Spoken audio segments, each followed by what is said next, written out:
Hello everyone, আসসালামু আলাইকুম। Welcome back to my channel Limas recipe. আজ আমার রেসিপিতে আপনাদেরকে মুসুর ডালের একটা দুর্দান্ত রেসিপি আপনাদের সাথে শেয়ার করব। তো আমার রেসিপিটি ভালো লাগলে লাইক কমেন্ট শেয়ার করে আমার সাথে থাকবেন। তো এই জন্য আমি এখানে 250 পরিমাণ মুসুর ডাল নিয়ে নিয়েছি। এর ভিতরে আমি নর্মাল পানি দিয়ে ডালটাকে ধুয়ে একটু পরিষ্কার করে নিব। আপনারা চাইলে এই রেসিপিটি করার জন্য ডালের পরিমাণ বাড়িয়ে বা কমিয়ে নিতে পারেন। তো এবার এভাবে ডালটাকে আমি ধুয়ে পরিষ্কার করে নিচ্ছি। এভাবে কিছু সময় ধরে একটু ডালটাকে ভালো করে ধুয়ে নিতে হবে, তাহলে পুরোপুরি ডালটা পরিষ্কার হয়ে যাবে। তো দেখুন, আমি ডালটাকে ধুয়ে পরিষ্কার করে একটা প্লেটে উঠিয়ে নিচ্ছি। তারপর আপনাদেরকে চুলায় যেয়ে বাকি স্টেপগুলো দেখিয়ে দিব। তো আপনারা চাইলে এই ডালটা কিন্তু কুসুম গরম পানি দিয়েও ধুয়ে নিতে পারেন আপনাদের ইচ্ছা অনুযায়ী। তো ধুয়ে আমার ডালটা রেডি করা হয়ে গেছে। এবার চুলায় চলে যাব। তো চুলায় একটা কড়াই বসিয়ে এখানে আমি পর্যাপ্ত পরিমাণে সরিষার তেল দিয়ে দিয়েছি। চাইলে আপনারা সয়াবিন তেলও দিতে পারেন। দিয়ে দিয়েছি এখানে 3টা পেঁয়াজ কুচি। তো পেঁয়াজ কুচিটা দিয়ে কিছুক্ষণ এটাকে নাড়াচাড়া করে ভেজে নিব। এরপরে দিয়ে দিব 6-7টার মতন কাঁচামরিচ। এটা কিন্তু মাঝখান থেকে আমি চিড়ে নিয়েছি। তো এভাবে কিছুক্ষণ নাড়াচাড়া করার পরে এর ভিতরে আমি অ্যাড করে দিব 3 টুকরা ডাল এবং একটা এলাচ 2 খণ্ড করে এর ভিতরে দিয়ে দিব। তো দিয়ে আরও একটু নেড়েচেড়ে নিব। তারপরে দিয়ে দিব এখানে একটা বড় সাইজের টমেটো কুচি। তো টমেটো কুচিটা দেওয়ার পরে এটাকে আমি আরও একটু নেড়েচেড়ে কিছুক্ষণ কষিয়ে নিব। দেখুন, এরপরে আমি এর ভিতরে দিয়ে দিব 2টা তেজপাতা। তো তেজপাতার টুকরোটা দেওয়া হয়ে গেলে আরও একটু কিছুক্ষণ এটাকে নাড়াচাড়া করার পরে এর ভিতরে দিয়ে দিব 1/2 চা চামচ পরিমাণে হলুদের গুঁড়া। তারপর এর ভিতরে দিয়ে দিব 1 চা চামচ পরিমাণে লাল মরিচের গুঁড়া। তারপরে দিয়ে দিব এখানে স্বাদমতো কিছুটা লবণ। তো সমস্ত উপকরণগুলোকে দেওয়া হয়ে গেলে এগুলাকে একটু ভালো করে নেড়েচেড়ে মিশিয়ে দিব। তো এটাকে কিছুক্ষণ কষিয়ে নিব। দেখুন, সমস্ত উপকরণগুলো যখন ভালো করে ভাজা হয়ে যাবে তখন উপরে কিন্তু তেল ছেড়ে দিবে। দেখুন, তেল ছেড়ে দিয়েছে। এরপরে আমি মসুর ডালগুলো দিয়ে দিব। এবার এটাকে ভালো করে নেড়েচেড়ে ডালের সাথে মিশিয়ে দিব। তো চেষ্টা করবেন এই ডালটা 2 মিনিট 1-1.5 মিনিট মতো এটাকে ভেজে নেওয়ার জন্য, তাহলে কিন্তু ডালের টেস্টটা অনেক ভালো আসবে।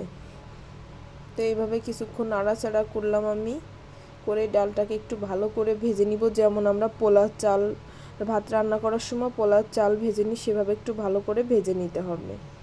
তারপর এইখানে দিয়ে দিলাম আমি পর্যাপ্ত পরিমাণে পানি। আমার পর্যাপ্ত পরিমাণে পানি দেওয়া হয়ে গেলে এখানে আমি 3.5 কাপের মতন পানি দিয়েছি। তো এই পানিটা এরকম দেওয়া হয়ে গেলে একটা ঢাকনা দিয়ে ঢেকে দিব এটাকে জাল করার জন্য। তো এর ফাঁকে আমি চলে যাব, আগে থেকে একটা ডিম সেদ্ধ নিয়েছি এবং এর পাশে নিয়েছি কিছুটা ধনিয়া পাতা। তো এই ডিমটাকে কুসুমটা বের করে রাখবো এবং ডিমটাকে ছোট ছোট করে কেটে নিব। ওদিকে চুলায় আমার ডালটাই জাল হচ্ছে, এদিকে আমি এটাকে কেটে একটু সাইজ করে নিব।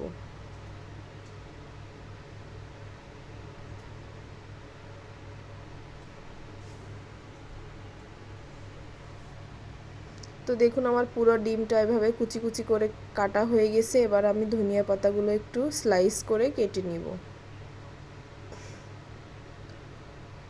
তো দেখুন, আমার ধনিয়া পাতাটাও কুচি করা হয়ে গেল।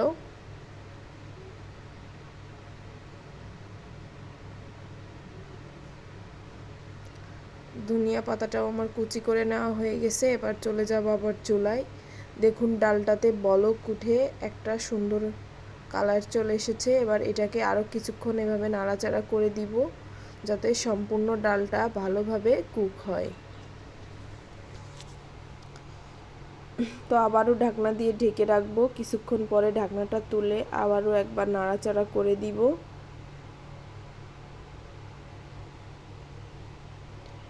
তো আজকের এই রেসিপিটার এই মুসুরির ডালটা কিন্তু আস্ত থাকবে, এটাকে আমি গলাবো না। এই ডালটার স্বাদ কিন্তু এভাবে আস্ত থাকলে এটা বেশি ভালো লাগে খেতে। ভাতের সাথে আপনার ডালটা গালে বাঁধবে, তাহলে কিন্তু মজা লাগবে। তো চুলায় আরেকটা প্যান বসিয়ে দিয়েছি, এর ভিতরে দিয়ে দিলাম আমি 2টা রসুন কুচি। তো দেওয়ার পর এটাকে একটু নাড়াচাড়া করে নিব, করে এর ভিতরে আমি অ্যাড করে দিব গোটা জিরা, 1 চা চামচের 3 ভাগের 1 ভাগ দিয়ে দিব এর ভিতরে গোটা জিরা।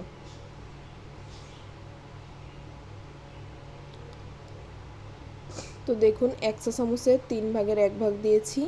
এরপর এগুলাকে নেড়ে চেড়ে একটু মিশিয়ে দিব। তো নেড়ে চেড়ে কিছুক্ষণ মেশানোর পরে যখন এরকম ব্রাউন কালার চলে আসবে, তখন দিয়ে দিব আগে থেকে যে ডিমটা আমি কুচি কুচি করে রেখেছিলাম সেই ডিমটা। ডিমের সাদা অংশটা দিব, কুসুমটা দিব না।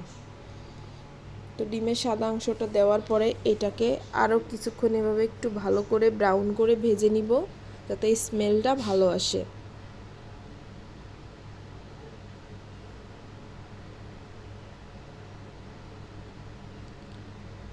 তো দেখুন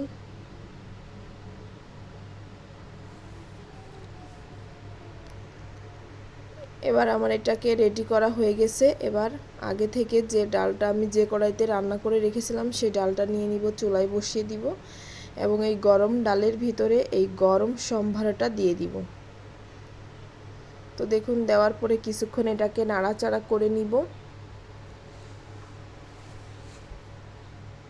তো নাড়াচাড়া করে কিছুক্ষণ একটা বলক আসা পর্যন্ত অপেক্ষা করতে হবে, যাতে এটা ভালোভাবে পুরোটাই ছড়িয়ে যায় এবং সুন্দরভাবে সেট হয়ে যায়।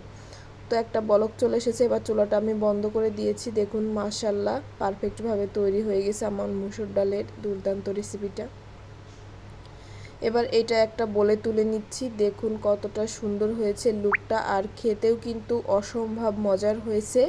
একবার বাসায় তৈরি করে না খেলে আপনারা এর স্বাদটা বুঝবেন না। আর বন্ধুরা এরপরে আমার পুরো বাটিটা রেডি হয়ে গেছে, একটু ধনে পাতা দিয়ে উপরে সাজিয়ে দিব। তো বন্ধুরা আমার রেসিপিটি যদি আপনাদের ভালো লেগে থাকে তাহলে ভিডিওটিতে একটা লাইক দিবেন, চ্যানেলটিকে সাবস্ক্রাইব করে পাশে থাকা অল নোটিফিকেশনে প্রেস করে দিবেন, যাতে নতুন কোনো ভিডিও আপলোড করলে তার নোটিফিকেশন আপনারা সবার প্রথমে পেতে পারেন। আর এরকম প্রতি সপ্তাহে নিত্য নতুন 2 থেকে 3টা রেসিপি পেতে অবশ্যই আমার চ্যানেলটিকে সাবস্ক্রাইব করে আমার পাশে থাকবেন। ধন্যবাদ সবাইকে, ভালো থাকবেন। আজ এ পর্যন্তই, ফিরছি নতুন কোনো ভিডিও নিয়ে।